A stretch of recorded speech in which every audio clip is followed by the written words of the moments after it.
ഇന്നത്തെ special beef വരട്ടിയതാട്ടോ. ഇതിൻ്റെ പേരക്കുട്ടീൻ്റെ ആക്കിക്ക് അറുത്ത ഇതാണ് കേട്ടോ. നല്ല ഇറച്ചിയായിരുന്നു, വേഗത്തിൽ വെന്തം കിട്ടി, നല്ല ടേസ്റ്റും ഉണ്ടായിരുന്നു. ഇതെങ്ങനെ ഉണ്ടാക്കുന്നത്, എൻ്റെ ഉമ്മാൻ്റെ ഉണ്ടാക്കുന്ന രീതിയിലാണ് ഉണ്ടാക്കിയുള്ളത് കേട്ടോ. ബീഫ് വരട്ടിയതാണ്. എങ്ങനെ ഉണ്ടാക്കുന്നത്, ആദ്യം ബീഫ് വന്നാൽ കഴുകി വൃത്തിയാക്കിയ ശേഷം 2.5 table spoon Kashmiri chilli powder, 2.5 table spoon മല്ലിപ്പൊടി, 1/4 സ്പൂൺ പെരിഞ്ജീരകത്തിൻ്റെ പൊടി, 1/4 സ്പൂൺ കുരുമുളക് പൊടി, 1/4 സ്പൂൺ ഗരം മസാലപ്പൊടി, പിന്നെ ഒരു 1.5 ടേബിൾ സ്പൂൺ ഉലുവ പൊടിക്കാത്ത ഉലുവ ഉണ്ടല്ലോ, അങ്ങനെ തന്നെ ഇട്ട് കൊടുക്കുക. അപ്പോൾ ആവശ്യത്തിനുള്ള ഉപ്പ് ഇട്ട് കൊടുക്കുക. പിന്നെ ഇഞ്ചി വെളുത്തുള്ളി പേസ്റ്റ്, 1 ടേബിൾ സ്പൂൺ ഇഞ്ചി വെളുത്തുള്ളി പേസ്റ്റ് നന്നായിട്ട് കുഴച്ചെടുക്കുക. കുഴച്ചെടുത്ത ശേഷം പിന്നെ അതിൻ്റെ മേലെ കൂടെ ഇത്തിരി വെളിച്ചെണ്ണ ഒഴിച്ച് കൊടുക്കുക.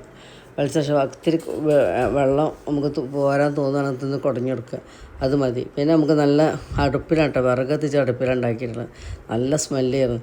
ആദ്യം 2 സവാള അരിഞ്ഞത് ഇട്ട് കൊടുക്കുക, പിന്നെ പച്ചമുളകിൻ്റെ മേലെ ഇട്ട് കൊടുക്കുക, 2 തക്കാളി അരിഞ്ഞിട്ട് കൊടുക്കുക. പിന്നെ ഒന്നും വേണ്ട, നന്നായിട്ട് മൂടി വയ്ക്കുക. ഫിസിലടിക്കാത്ത കുക്കറാട്ടത്, ഫിസിലൊന്നും ഇല്ല ഇതിന്. അടുപ്പത്തല്ല, നല്ല ഇതൊക്കെ മയങ്ങി കിടന്ന് വെന്തിക്കണം, നല്ല രസമായിരുന്നു. ഈ രീതിയിലൊന്നും ഉണ്ടാക്കാൻ പറ്റുന്നുണ്ടെങ്കിൽ ഒരു പ്രാവശ്യം ഒന്ന് ട്രൈ ചെയ്ത് നോക്കി. പണ്ടൊക്കെ ഇങ്ങനെ ഉണ്ടാക്കൽ, പണ്ടൊന്നും ഉള്ളിയൊന്നും വയറ്റാറില്ല ആരും. പണ്ട് മാരൊക്കെ ഉണ്ടാക്കുന്ന കറിയാണിത്. അമ്മമാരൊക്കെ ഉണ്ടാക്കുന്ന സ്പെഷ്യലായിട്ടുള്ളൊരു കറിയാണിത്. ഇപ്പോൾ ബീഫൊക്കെ കിട്ടിക്കഴിഞ്ഞാൽ അങ്ങനെ വെളിച്ചെണ്ണ ഒഴിക്കുക, പിന്നെ കൊത്തും തേങ്ങ മുറിച്ച് അതിൽ ഇട്ട് കൊടുക്കുക. അതിന് ശേഷം ബീഫ് കോരിയിട്ട് കൊടുക്കുക. പിന്നെ 2-3 സെക്കൻഡ് ഒന്നാണ് നന്നായിട്ട് വഴറ്റിയെടുക്കുക.